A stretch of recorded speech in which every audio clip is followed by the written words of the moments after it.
اللہ اللہ اللہ اللہ اللہ۔ اب کچھ دیر آنکھیں بند کر کر دل پر توجہ کریں۔ میرا دل کہتا ہے اللہ اللہ اللہ۔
الحمد للہ الذی ہدانا لہذا وما كنا لنهتدی لولا ان هدانا اللہ ربنا لا تزغ قلوبنا بعد إذ هديتنا وهب لنا من لدنك رحمة إنك أنت الوهاب اللهم اقسم لنا من خشيتك ما تحول به بيننا وبين معصيتك ومن طاعتك ما تبلغنا به جنتك ومن اليقين ما تحول علينا مصائب الدنيا ومتعنا بأسمائنا وقواتنا ما أحييتنا اللهم لا تجعل الدنيا أكبر همنا ولا مبلغ علمنا ولا غاية رغبتنا اللهم لا تسلط علينا من لا يخافك ولا يرحمنا اللهم وفقنا لما تحب وترضى من القول والفعل والنية فصلى الله على النبي الأمي وعلى آله وصحبه أجمعين آمين يا رب العالمين۔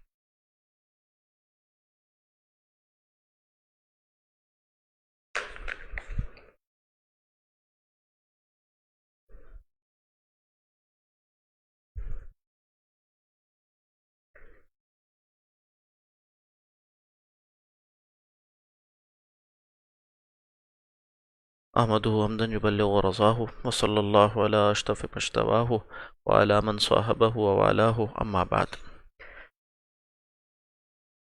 آپ حضرات کے جو سوالات موصول ہوئے ہیں اس کا سلسلہ بعنوان فتاوی یسألونک دے آسک یو، اس میں انشاءاللہ العزیز آج چند سوالات جو کہ موصول ہوئے وہ شامل کیے جائیں گے۔ ایک بات اور جو تمہیداً عرض کر دوں کہ اس سلسلے کو شروع کرنے کا ایک سبب یہ بھی تھا کہ ذاتی سطح پہ کافی سوالات موصول ہو رہے تھے میرے نمبر پر، اور ہمارے دارالفتہ کے نمبر پر بھی سوالات موصول ہوتے ہیں، مگر ذاتی نمبر پر بھی کافی سوالات موصول ہوتے ہیں۔ بعض اوقات جو موسم چل رہا ہو، جیسے رمضان المبارک کا موقع ہے، تو روزے سے متعلق سوالات، اسی طرح سے زکوٰۃ سے متعلق سوالات، اور اس کے علاوہ بھی جو عبادات اہل ایمان کو درپیش ہوتی ہیں ان سے متعلق، اور جو عمومی حالات ہوتے ہیں اس سے متعلق سوالات آ رہے ہوتے ہیں، تو ایک ہی ثواب پھر مختلف لوگ وہ سوال کرتے ہیں، انہیں دیا جا رہا ہوتا ہے، تو سوچا گیا کہ کیوں نہ ایک نشست ایسی رکھ لی جائے جس میں ایک مرتبہ ان سوالات کے جوابات آ جایا کریں، تاکہ جو حضرات اس سے ایک ساتھ مستفید ہو سکتے ہیں وہ ہو جائیں، اور پھر جو سوالات بچ جائیں گے ان کو علیحدہ سے بھی دیکھ لیا جائے گا۔ تو آج جو سوالات ہیں ان میں پہلا سوال پرفیوم اور الکوہل سے متعلق ہے کہ سینیٹائزر میں جو الکوہل موجود ہوتا ہے، کیا وہ پاک ہے یا ناپاک ہے؟ کیا ہم سینیٹائزر استعمال کر کر نماز پڑھ سکتے ہیں؟ اور اسی طرح سے بتلائیے کہ پرفیوم لگا کر نماز پڑھی جا سکتی ہے جس میں کہ الکوہل موجود ہوتا ہے؟ دیکھیے، اس بارے میں ایک بات یاد رکھنے کی ہے، وہ یہ کہ الکوہل ہر طرح کا وہ نہیں ہے جو کہ ناپاک ہو، بلکہ شریعت میں اس بات کو متعین کیا گیا ہے کہ کون سا الکوہل ہے جو کہ ناپاک ہے۔ تو جاننا چاہیے کہ وہ جو کہ شراب کہلاتی ہے، اور جو اس میں انگور یا کھجور سے بنایا گیا جو الکوہل ہوتا ہے اور جو نشاور ہوتا ہے، وہ اپنی جگہ ناپاک بھی ہے، نہیں اس کا استعمال کرنا پینا بھی حرام، اور اسی طرح سے اس کا اگر کچھ حصہ کپڑوں پر لگ جائے یا جسم پر لگ جائے تو کپڑے اور جسم بھی ناپاک ہو جاتے ہیں۔ مگر الکوہل ایک کیمیکل کا نام ہے جو کہ سنتھیٹکلی بھی تیار کیا جاتا ہے۔ جو سنتھیٹک الکوہل ہے وہ عام طور پر کھجور، انگور سے، جو سے، کشمش سے تیار نہیں کیا جاتا، اس لیے کہ یہ کافی مہنگا بھی پڑتا ہے، اور عام طور پر جو پرفیوم میں استعمال ہونے والا یا دواؤں میں استعمال ہونے والا الکوہل ہے وہ تحقیق کے موافق عام طور پر جو ہے پھلوں سے، بعض ان کے چھلکوں سے، اور اسی طرح سے پیٹرول سے بنایا جاتا ہے۔ تو یہ وہ نہیں ہے جو کہ ناپاک ہو،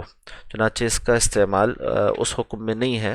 یعنی اس کا لگ جانا کپڑوں کو ناپاک نہیں کرتا، جسم کو ناپاک نہیں کرتا۔ تو سنتھیٹک الکوہل جہاں استعمال ہوتا ہے وہ جو ایک کیمیکل ہے کسی شے کو پرزرو کرنے کے لیے، یا اس کے اندر ایک خاص نوعیت کی کہیے اس کو لیکوڈ فارم میں رکھنے کے لیے، یا کسی دوا کے حفاظت کے لیے جو استعمال ہوتا ہے، وہ اس حکم میں نہیں ہے جو نشہ آور مسکر مشروب کے طور پر جانا جاتا ہے۔ تو اس لیے اس کا استعمال اس کو فقہ نے جائز رکھا ہے۔ ہاں، البتہ احتیاط بہرحال اس میں ہے کہ نماز پڑھانے والا یا ایک نمازی شخص، اس کو چاہیے کہ وہ اس طرح کے پرفیوم سے عام طور پر اجتناب کرے جس میں کہ الکوہل ملا ہو، بلکہ وہ عطر استعمال کرے ایسا جو کہ بغیر الکوہل والا ہوتا ہے۔ اچھی بات ہے، اس میں احتیاط ہے۔ باقی جو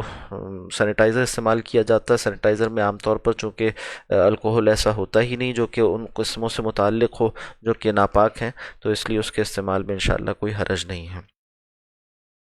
دوسرا سوال یہ ہے کہ نکاح کا مقصد اولاد کا حصول ہے، اگر شوہر اس قابل نہ ہو اور میڈیکل رپورٹ سے بھی ثابت ہو جائے تو کیا علیحدگی جائز ہے؟ جی دیکھیے، اگر تو کہیں ایسا مسئلہ ہو، یعنی کنواری عورت کا نکاح ہوا ہو اور بعد میں یہ بات ثابت ہو جائے کہ شوہر جو ہے وہ قدرت نہیں رکھتا اور اسی طرح سے جو ہے وہ نامرد ہے، تو اس کو پھر بذریعہ عدالت جو ہے وہ فقہ نے لکھا کہ 1 سال جو ہے علاج کے لیے مہلت دی جائے گی۔ اگر وہ اس علاج کے ذریعے سے صحبت پر قادر ہو جائے اور جو وظیفہ زوجیت ہے اس کو ادا کرنے پر قادر ہو جائے تو یہ نکاح برقرار رہے گا، ورنہ یہ ہے کہ عدالت کے ذریعے سے تفریق کروائی جا سکتی ہے، عدالت کے ذریعے سے فسخ نکاح کروایا جا سکتا ہے، اور یہ فسخ نکاح جو ہے وہ طلاق بائن کے حکم میں جانا جائے گا، اور اس کا مطلب یہ ہے کہ پھر عورت پر عدت گزارنا لازم ہوگی اور شوہر کو مہر ادا کرنا ہوگا، اور اس کے بعد پھر وہ عورت آزاد ہے کہ وہ کہیں اور نکاح کر لے۔ اگلا سوال ہے کہ بغیر رفع دین والی جو نماز پڑھی جاتی ہے، اس بارے میں کوئی حدیث بھی منقول ہے؟ جی بالکل حدیث منقول ہے، اور یہ بات جاننی چاہیے، اور ظاہر سی بات ہے اس میں اس نقطہ نظر کی بھی اصلاح ہونی چاہیے کہ آپ کا کیا خیال ہے امت مسلمہ کا ایک اتنا بڑا حصہ جو کہ اہل علم پر مبنی ہے اور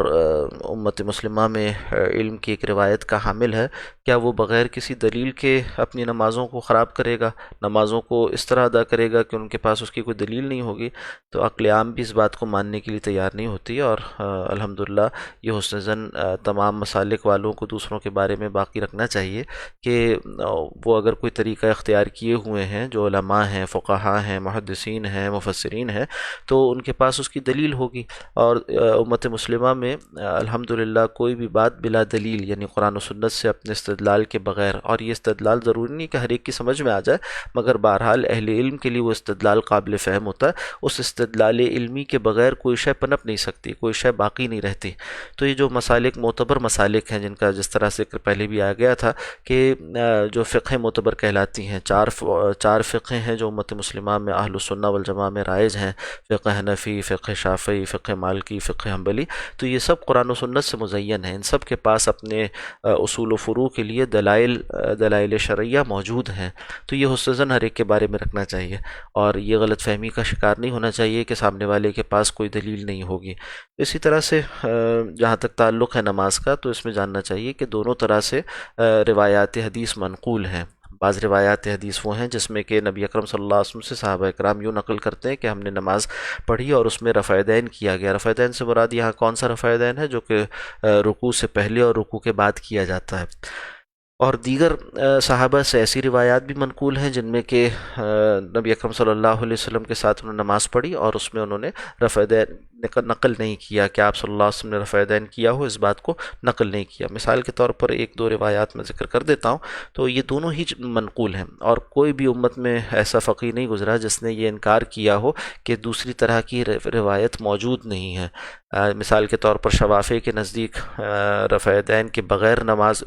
معذرت کے ساتھ شوافع کے نزدیک رفع دین کے ساتھ نماز سنت ہے، اور احناف کے نزدیک ترک رفع دین سنت ہے۔ تو یہ دونوں ہی گروہ اس بات کو مانتے ہیں، احناف اس بات کو مانتے ہیں کہ رفع دین والی روایات بھی موجود ہیں، مگر وہ استدلالاً اس بات کو جانتے ہیں یا بیان کرتے ہیں کہ وہ روایات جن میں کہ رفع دین کا ذکر آیا ہے وہ منسوخ ہو گئیں، یا یہ کہ آپ صلی اللہ علیہ وسلم کا آخری عمل یہ نہیں تھا۔ اور جہاں تک شوافع کا تعلق ہے تو وہ بھی اس بات کو جانتے ہیں کہ بغیر رفع دین کے بھی نبی اکرم صلی اللہ علیہ وسلم سے نماز ثابت ہے۔ باقی وہ استدلالاً یہ موقف رکھتے ہیں کہ جو احادیث جن میں رفع دین کا ذکر آیا ہے وہ زیادہ قوی ہیں ان کے اصول کے موافق۔ تو اس اعتبار سے بہرحال اجتہادی اختلاف ہے، اور دونوں جانب جو ہے وہ گنجائش استدلال کی موجود ہوتی ہے۔ اس کا طریقہ یہی ہے کہ جو جس مسلک پر عمل کرتا ہے اس مسلک پر عمل کرے، دوسرے والے کو یہ نہ سمجھے کہ نعوذ باللہ وہ خلاف سنت یا بلا دلیل نماز پڑھتے ہیں یا طریقہ اختیار کرتے ہیں، بلکہ یہ جانے کہ ہمارے مجتہد کی رائے جن کی ہم اقتداء کرتے ہیں، وہ رائے ہمارے لیے زیادہ جو ہے وہ یعنی استدلال پر مبنی ہے، اور دوسرے کی رائے جو ہے وہ مرجوح ہے۔ تو راجح و مرجوح کا فرق ہے، اور اس کو کوئی انکار کا سبب نہیں بنانا چاہیے، کسی پر جو ہے وہ الزام کا سبب نہیں بنانا چاہیے، بلکہ یہ جاننا چاہیے کہ ان کی نماز اس طرح سے درست ہے، ہماری نماز اس طرح سے درست ہے۔ انشاءاللہ دونوں کی نمازیں درست ہیں اور اللہ کے ہاں قبول ہیں۔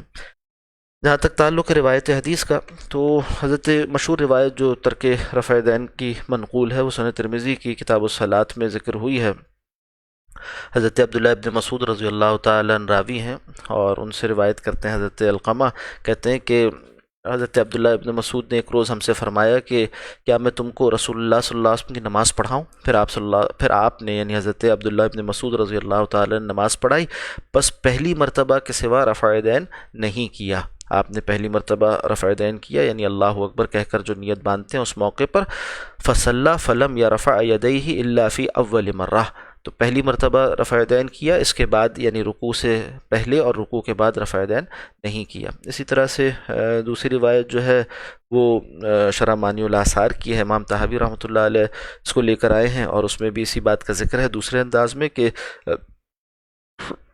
آپ نے رفع دین پہلے فرمایا یعنی تکبیر تحریمہ کے موقع پر، پھر ثم لا یعود، پھر اس کے بعد اسے نہیں دہرایا، یعنی پھر سے رفع دین کے طریقے کو اختیار نہیں کیا، یعنی رکوع سے پہلے اور رکوع کے بعد۔ اسی طرح سے مسند ابی عوانہ کی روایت ہے جس میں اس بات کا پھر تذکرہ آتا ہے کہ حضرت ابن عمر رضی اللہ تعالیٰ عنہ فرماتے ہیں کہ میں نے رسول اللہ صلی اللہ علیہ وسلم کو دیکھا کہ جب نماز شروع کرتے تو اپنے دونوں ہاتھ کندھوں کے برابر تک اٹھاتے، اور جب رکوع کا ارادہ کرتے تو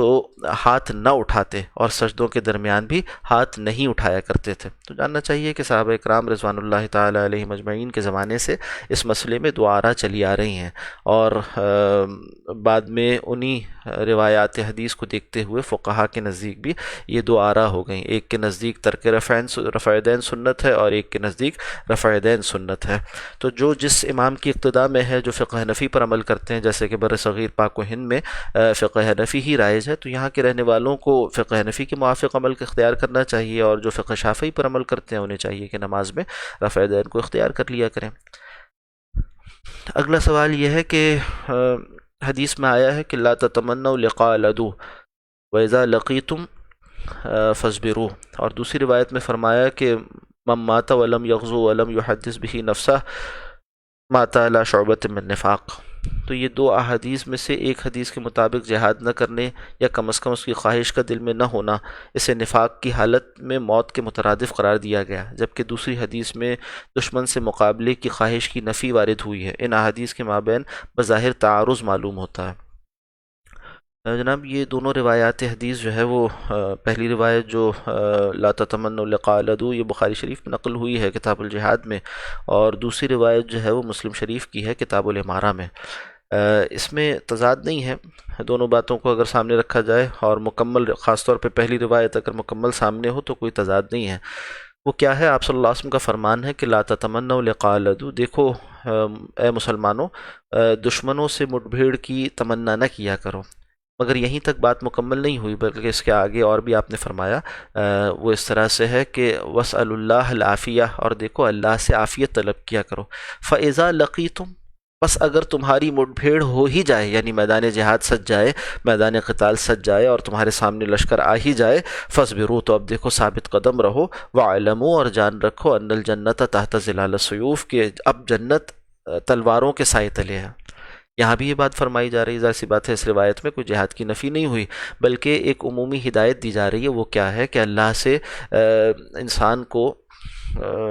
عافیت طلب کرنی چاہیے، اور انسان کو اپنے اوپر کوئی گھمنڈ نہیں ہونا چاہیے کہ میں تو بڑا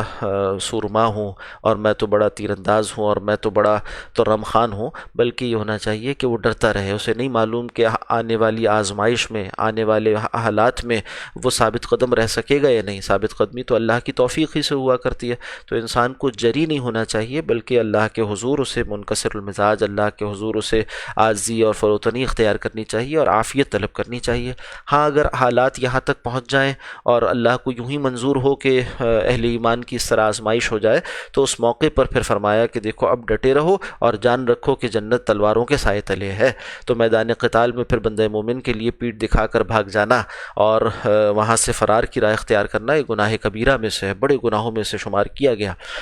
دوسری روایت حدیث میں جہاد کی فضیلت کا بیان آ گیا، اور اس بات کو کہ انسان کو رغبت ہونی چاہیے اس بات کی کہ اگر ایسا موقع آ گیا تو میں ڈٹ کر اللہ کے راستے میں جان مال کی بازی لگاؤں گا، اپنا سب کچھ قربان کرنے کو تیار ہوں۔ فرمایا گیا جس شخص کے دل میں یہ جواں مردی نہ ہو، جس شخص کے دل میں اللہ کے راستے میں اپنے جان مال قربان کر دینے کا جذبہ ہی نہ ہو، تو وہ کاہے کا مومن، وہ تو پھر نفاق کی کیفیت پر پایا جاتا ہے۔ تو ایک میں عاجزی، فروتنی اور انکساری سکھائی گئی، اور اسی طرح سے انسان کو جری نہیں ہونا چاہیے، یعنی گھمنڈ نہیں رکھنا چاہیے، اس کی تلقین ہو گئی۔ اور دوسری روایت میں انسان کو جو جذبہ جہاد اور اسی طرح اس کے اندر اللہ کے دین کے لیے قربانی اور کہیے کہ اپنا سب کچھ لگا دینے کی خواہش، اس کو پروان چڑھانے کی تلقین کی جا رہی ہے۔ اور جہاں تک تعلق ہے حکم جہاد کا، وہ دونوں جگہ ثابت ہے، دونوں جگہ پر اس کی نفی نہیں پائی جاتی، تو تضاد کوئی نہیں ہے، بلکہ دو احوال ہیں جن کی تلقین کی جا رہی ہے۔ ایک حال ہے عافیت کا، اور یہ بہت بڑی نعمت ہے، جیسا کہ حدیث میں آتا ہے کہ ایمان کے بعد بڑی نعمت انسان کو عافیت دی گئی ہے۔ اور دوسری جگہ جو حال ہے وہ اصل میں اللہ کے حضور قربانی پیش کرنے، ایثار کے ساتھ، اور جو ہے وہ جواں مردی اور بزدلی کا نہ ہونا، شجاعت کا ہونا، اس کی تلقین کی جا رہی ہے، اور یہ دونوں اوصاف حمیدہ ہیں۔ اگلا سوال یہ ہے کہ میں آپ سے نفس انسانی کے بارے میں مدد چاہتا ہوں کہ اسے کس طرح قابو کیا جا سکتا ہے، قرآن کے حوالے سے بتائیں۔ اچھا بھائی، پہلی بات تو یہ ہے کہ یہ سوال کا انداز صحیح نہیں ہے کہ قرآن کے حوالے سے بتائیں۔ جاننا چاہیے کہ دین میں کوئی بھی مسئلہ جب بتلایا جاتا ہے تو وہ قرآن، حدیث، اجماع، قیاس اور اس کے علاوہ بھی جو مصادر شریعت ہیں طبعی، ان سے استدلال کرتے ہوئے بتایا جاتا ہے۔ تو سوال یوں ہونا چاہیے کہ یا تو یوں اجمالاً کہنا ہو تو یوں کہہ دیا جائے بھی قرآن و حدیث کی روشنی میں بتائیں، اسلام کی روشنی میں بتائیں، اور ظاہر سی بات ہے کہ جب سوال ہم سے کیا جا رہا ہے تو قرآن و حدیث ہی کی روشنی میں بتائیں گے ہم، اور اسی طرح سے اسلام ہی کی روشنی میں بتائیں گے۔ تو زیادہ اگر تاکید مزید مطلوب ہو تو یوں کہہ دیا جاتا ہے اس بارے میں شریعت کیا کہتی ہے، اس بارے میں شریعت کا کیا حکم ہے، یوں پوچھ لیا جاتا ہے۔ صرف قرآن کو متعین کر دینا یہ اپنی جگہ یعنی سوال درست نہیں ہے، اس کی تصحیح درکار ہے۔ وہ کیا ہے کہ دین صرف یہ نہیں ہے کہ قرآن میں کیا ہے۔ آج آپ دیکھتے ہوں گے بہت سے دانشور بیٹھ کر میڈیا پر یوں کہہ رہے ہوتے ہیں کہ دیکھیے یہ بات تو قرآن میں کہیں نہیں آئی، اور یہ کہہ کر وہ یہ ثابت کرنا چاہتے ہیں کہ جب قرآن حکیم میں نہیں آئی تو اس کا مطلب دین میں نہیں ہے، حالانکہ اس بات کی نفی یا وہ بات جو ہے وہ حدیث میں منقول ہوتی ہے۔ تو ایک عجیب فتنہ ہے انکار حدیث کا فتنہ، اور اسی طرح سے انکار فقہ کا فتنہ کہ جس میں استدلال شرعی کو اور دین کو صرف قرآن تک محدود کر دیا جاتا ہے، اور ایسی بات ہے کہ یہ ایک گمراہی ہے۔ قرآن حکیم دلائل شریعت میں سے ایک دلیل ہے، اور اس میں کوئی شک نہیں کہ باقی سارے دلائل یہیں سے تقویت پاتے ہیں، مگر بہرحال ضروری نہیں کہ سارا حلال و حرام اور ساری شریعت کا بیان قرآن حکیم میں آ گیا ہو۔ نہ قرآن حکیم نے اس بات کا دعویٰ کیا ہے، بلکہ اصول قرآن حکیم میں آ چکے ہیں اور بعض فروعات بھی آ گئی ہیں، باقی تفصیلات احادیث میں منقول ہیں۔ پھر اسی طرح ضرورت جہاں جہاں ہوئی وہاں فقہا نے اجتہادات کیے ہیں، پھر وہ اجتہادات اور وہ قیاسات اگر اتفاقی ہوئے تو اجماعی صورت اختیار کرتے چلے گئے۔ بہرحال جو سوال تھا وہ یہ کہ نفس انسانی کو کیسے قابو کیا جائے، اور جاننا چاہیے کہ یہ ایک بہت اہم بات ہے، اور اس کا جاننا بھی بہت ضروری ہے۔ اور آج کل جو ہم نشستیں یہاں منعقد کر رہے ہیں اصلاحی مجالس کے عنوان سے، اس کا عنوان یہی ہے، اور اختصار سے اگر کہا جائے تو وہ یہی ہے کہ ان نشستوں کا موضوع یہی بنتا ہے کہ تزکیہ نفس، اور تزکیہ نفس کا مطلب ہی یہ ہے کہ انسان اپنے نفس کو کیسے قابو کرے، اس کو کیسے ڈسپلن بنائے، کس طرح سے اس کو اللہ کی اطاعت پر لگائے۔ تو نفس کا تزکیہ ہوتا ہی اس طرح سے ہے کہ اس کو قابو میں لے آیا جائے۔ تو یہ کیسے ہوگا، یہ بہت اہمیت کا حامل مسئلہ ہے، اس لیے کہ قرآن کی وضاحت کے ساتھ یہ بات بتاتا ہے کہ کامیاب تو وہی ہے جس نے کہ اپنے نفس کا تزکیہ کیا۔ قد افلح من زکاہا وقد خاب من دساہا، کامیاب ہو گیا وہ کہ جس نے اس کا تزکیہ کیا، اور ناکام ہو گیا جس نے کہ نفس کو دبا دیا۔ من دساہا، دساہا کا معنی کیا ہے کہ اسے مٹی کے اندر دبا دیا، یعنی یہ کہ اس کو خواہشات میں ملوث رکھا، اس کو تاریکیوں میں، اندھیروں میں چھوڑ دیا۔ اور کامیاب وہ ہے کہ جس نے اس کو پروان چڑھایا صحیح رخ پر، اور اس کا تزکیہ کیا، اس کو نکھارا، نتھارا، صاف ستھرا کیا۔ تو اللہ ہمیں توفیق دے دے کہ ہم اس بات کو تفصیل کے ساتھ سمجھ جائیں، اور اس کے لیے وہ نشستیں جو منعقد کی جا رہی ہیں اس میں تفصیل آ رہی ہے۔ باقی اصولی اجمالی بات یہ ہے کہ یہ دین کا ایک شعبہ ہے، جس طرح سے دیگر شعبے ہیں، مثال کے طور پر ایک شعبہ جو ہے وہ حدیث کا شعبہ ہے، مثال کے طور پہ ایک تفسیر کا شعبہ ہے۔ تو ہر شعبے کے ماہرین جو اس کے اصول و فروع مرتب کرتے ہیں اور بیان کرتے ہیں، اسی کے موافق وہ کام ہوتا ہے۔ مثال کے طور پر کوئی حدیث صحیح ہے، ضعیف ہے، حسن ہے، موضوع ہے، کیا ہے، یہ کون بتائیں گے؟ یہ محدثین بتائیں گے، اور اپنی اصطلاحات میں بتائیں گے۔ اس مقصد کو کہ فرمان نبوی صلی اللہ علیہ وسلم محفوظ ہو جائے اور بعد والوں کے لیے ہدایت کا سامان بنے، اس کو پورا کرنے کے لیے محدثین نے ایک فن مرتب کیا۔ اسی طرح سے یہ جو مقصد ہے کہ نفس کا تزکیہ ہو جائے، اس مقصد کو حاصل کرنے کے لیے اور آنے والے تمام زمانوں میں ہر زمانے کے لوگوں کے لیے اس کو سہل الحصول بنانے کے لیے صوفیاء نے ایک طریقہ اخذ کیا اور اس کو مرتب کیا، منظم کیا۔ تو تصوف کے ذریعے سے تزکیہ نفس کے اصول و فروع وہ مرتب ہو کر ہمارے سامنے آتے ہیں۔ اس کو سامنے رکھیں گے تو انشاءاللہ آسانی ہو جائے گی، اور اس کے سامنے رکھنے کا مطلب کیا ہے کہ اللہ والوں کی مجالس میں بیٹھیں، اور ایک بات اگر کہہ دی جائے تو وہ اس کا حاصل خلاصہ یہ ہے کہ یہ کام یعنی نفس کو قابو کرنا، نفس کا تزکیہ، اس کے لیے اکثیر کیا شے ہے، وہ اصل میں صحبت صالح ہے۔ وہیں سے انشاءاللہ بقیہ ساری تفصیلات پھر ملتی چلے جائیں گے۔ تو کوشش کیجئے کہ نیک صحبت کو اختیار کریں، اللہ والوں کی مجالس میں شریک ہوا کریں، جہاں اللہ اللہ کیا جاتا ہو، اللہ کا ذکر کیا جاتا ہو، ان کے ساتھ اٹھنا بیٹھنا شروع کر دیں۔ انشاءاللہ العزیز آہستہ آہستہ سامان اصلاح نفس کا وہ فراہم ہوتا رہے گا، اور زندگی کا کاٹا بدل جائے گا، صحیح رخ پر چل پڑے گی زندگی انشاءاللہ۔ اور یہ جو ذکر کی مجالس ہے نا، اتنی خاص چیز ہے یہ کہ حدیث میں آتا ہے کہ لا یشقا بہم جلیسہم، ان کے ساتھ بیٹھنے والا بھی کبھی نامراد نہیں ہوتا۔ تفصیل طویل حدیث ہے جس میں اس بات کا ذکر ہے کہ ایک جگہ کچھ لوگ بیٹھے اللہ کا ذکر کر رہے تھے، تو کچھ گزرنے والے بھی وہاں بیٹھ گئے، اور اللہ سبحانہ و تعالی نے سب کے لیے اجر لکھنے کو کہا۔ تو فرشتوں نے سوال کیا کہ یا اللہ، وہ تو فلاں شخص تو ان میں شریک نہیں تھا، وہ تو گزرتا ہوا بیٹھ گیا تھا۔ تو فرمایا کہ ہاں، یہ تو وہ لوگ ہیں، ہم القوم، یہ تو وہ لوگ ہیں کہ لا یشقا جلیسہم، ان کے ساتھ بیٹھنے والا بھی نامراد نہیں ہوتا۔ تو انشاءاللہ العزیز اس طرح سے جب ہم نیک لوگوں کے ساتھ، اور خاص طور پہ اللہ کا ذکر کرنے والے جو اس ذریعے سے پھر نفس کے تزکیے کا سامان کرتے ہیں، ان کے ساتھ بیٹھنے کا اہتمام کریں گے، تو انشاءاللہ آہستہ آہستہ ہمارے نفس کا بھی تزکیہ ہوتا چلا جائے گا، اور اصلاح ہوتی چلی جائے گی، اور ہم اپنے نفس پر قابو یافتہ ہو جائیں گے، اور بری خواہشات کو ہم ہٹا سکیں گے۔ نیک خواہشات اور نیک جذبات، نیک ارادوں کا مورد بن جائے گا ہمارا قلب۔ اسی طرح نبی اکرم صلی اللہ علیہ وسلم کا فرمان منقول ہے بحقی میں کہ ایک مرتبہ آپ نے فرمایا کہ اجلس بنا نجدد ایماننا، آؤ ہمارے ساتھ بیٹھو کچھ دیر کو، ہم اپنی ایمان کو تازہ کر لیں۔ تو یہ جو صحبت صالح ہے، اس سے ایمان تازہ ہوتا ہے، چاہے اس میں لمبے چوڑے واز نہ ہوں، چاہے اس میں کوئی لمبی چوڑی باتیں عقل کو مخاطب کر کے نہ کی جائیں۔ ہمارے کچھ استاد فرماتے ہیں کہ دیکھیے قرآن حکیم میں یہ نہیں فرمایا گیا کہ صادقین کے واز سنا کرو، یہ نہیں کہا گیا کہ صادقین سے مسئلہ سمجھا کرو، یہ نہیں کہا کہ ان کی تقریریں سنا کرو، ان کے لیکچرز اٹینڈ کیا کرو، بلکہ یہ فرمایا گیا کونوا مع الصادقین، کونوا مع الصادقین، سچوں کے ساتھ ہو جاؤ۔ تو جب اللہ والوں کے ساتھ ہم اپنے آپ کو آئیڈینٹیفائی کریں گے، جب ہم ان کے ساتھ اٹھنا بیٹھنا، ان کی مجلس میں موجود رہنا، ان کی مجلس میں شریک ہونا حسب استطاعت، اس کا اہتمام کریں گے، تو خود بخود انشاءاللہ رنگ چڑھنا شروع ہو جائے گا۔ اور یہ نفس ایسی شے ہے جو ایک دن میں اصلاح قبول نہیں کرتی، اس کے لیے وقت درکار ہے، اور وہ وقت اسی طرح سے صحبت کے ذریعے سے فراہم ہوتا ہے، اور صحبت کے ذریعے سے اس کا آہستہ آہستہ رنگ چڑھتا ہے۔ اللہ ہمیں اس کی توفیق عطا فرمائے کہ ہم پر خدا پرستی کا اور دینداری کا رنگ چڑھ جائے۔ صبغۃ اللہ ومن احسن من اللہ صبغہ۔ اگلا سوال ہے کہ کس صورت میں مرتد کی سزا بیان کی گئی ہے؟ دیکھیے اس سوال میں بھی وہ مسئلہ ہے جو پچھلے سوال میں تھا کہ ضروری نہیں ہے کہ مرتد کی سزا اگر دین میں ہے تو وہ قرآن حکیم میں لازماً بیان کر دی گئی ہو۔ میں نے عرض کیا نا کہ قرآن حکیم کے علاوہ بھی احکامات شریعت موجود ہیں۔ نبی اکرم صلی اللہ علیہ وسلم کے فرامین بہت بڑا ذخیرہ ہیں احکامات شریعت کا۔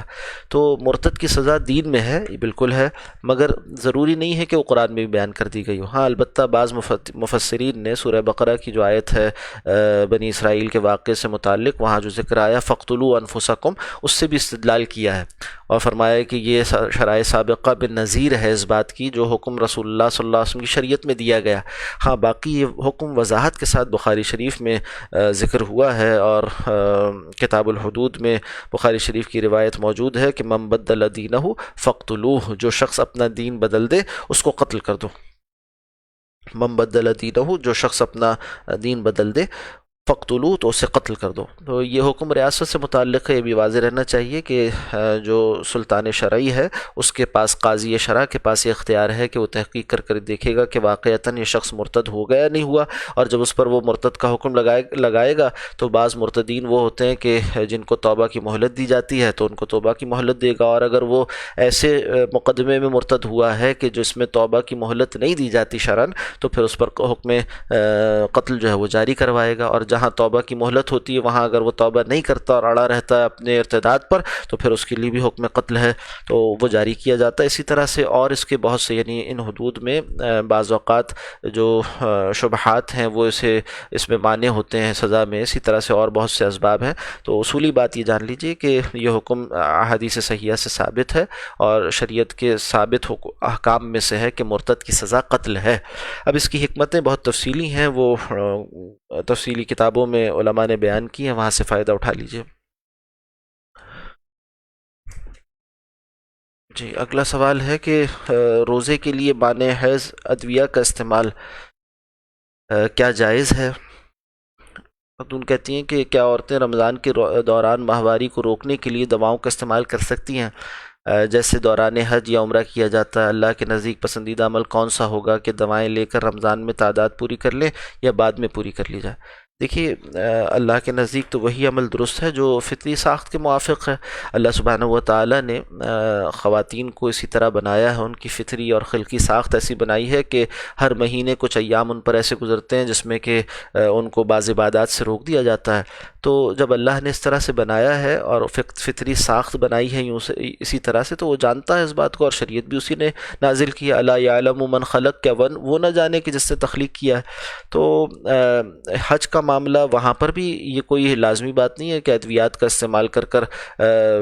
ایام کو جو ہے وہ مؤخر کروایا جائے یا کیا جائے، کوئی پسندیدہ بات نہیں ہے، وہ ایک مجبوری کی صورتحال ہے جس میں بعض مجبوریوں میں، اور جیسے کہ آج کل ویزا کی پابندیاں ہیں اور فلائٹس کا اپنا ایک شیڈیول ہوتا ہے، اور اس کے علاوہ بھی دیگر معاملات ہیں، اس لیے علماء نے رخصت دی ہے کہ وہاں اس طرح کی اگر ضرورت پیش آ جائے تو مجبوراً ضرورتاً اسے اختیار کیا جائے، مگر کوئی پسندیدہ بات نہیں ہے۔ باقی جہاں تک رمضان کے روزوں کا معاملہ ہے تو یہ تو ایک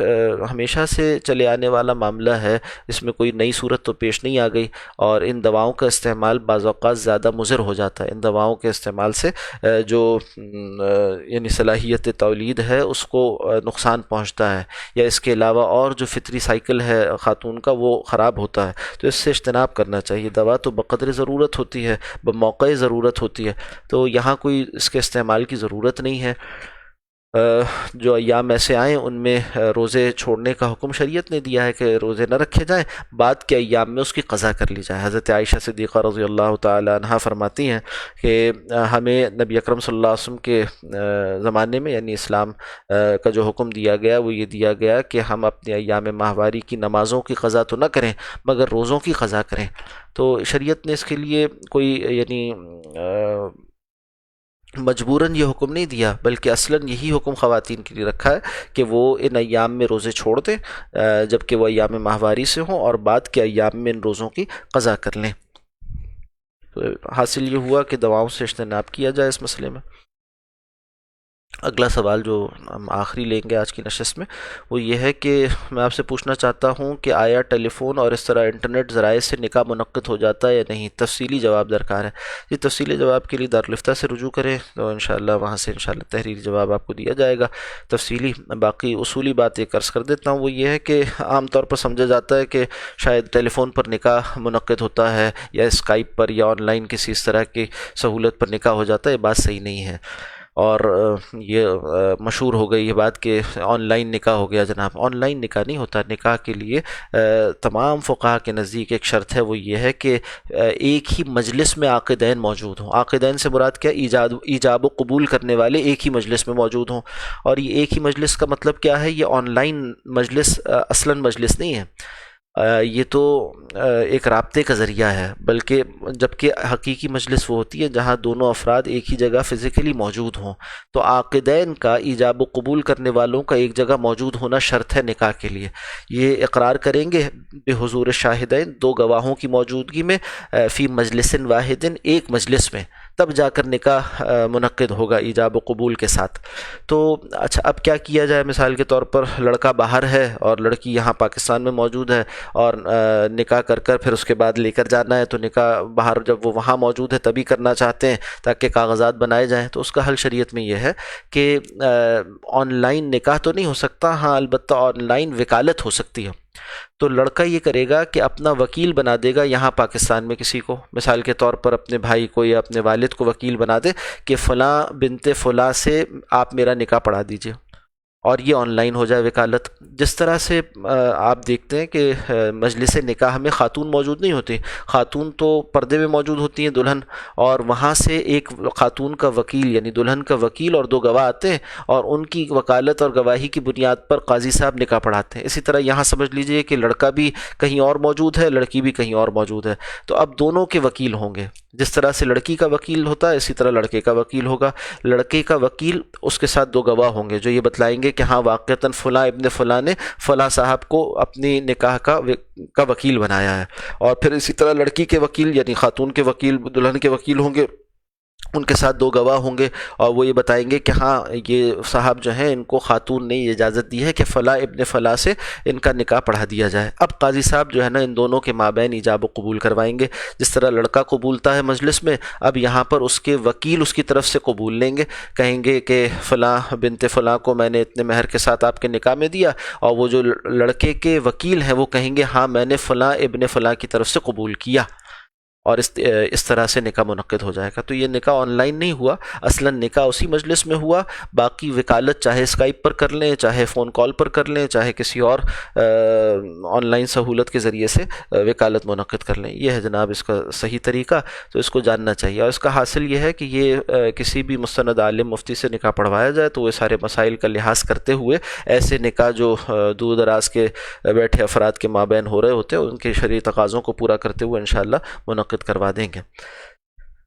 آج کی اس نشست کو یہیں پر مکمل کرتے ہیں. سبحانک اللہم و بحمدک، نشہد ان لا الہ الا انت، نستغفرک و نتوب الیک.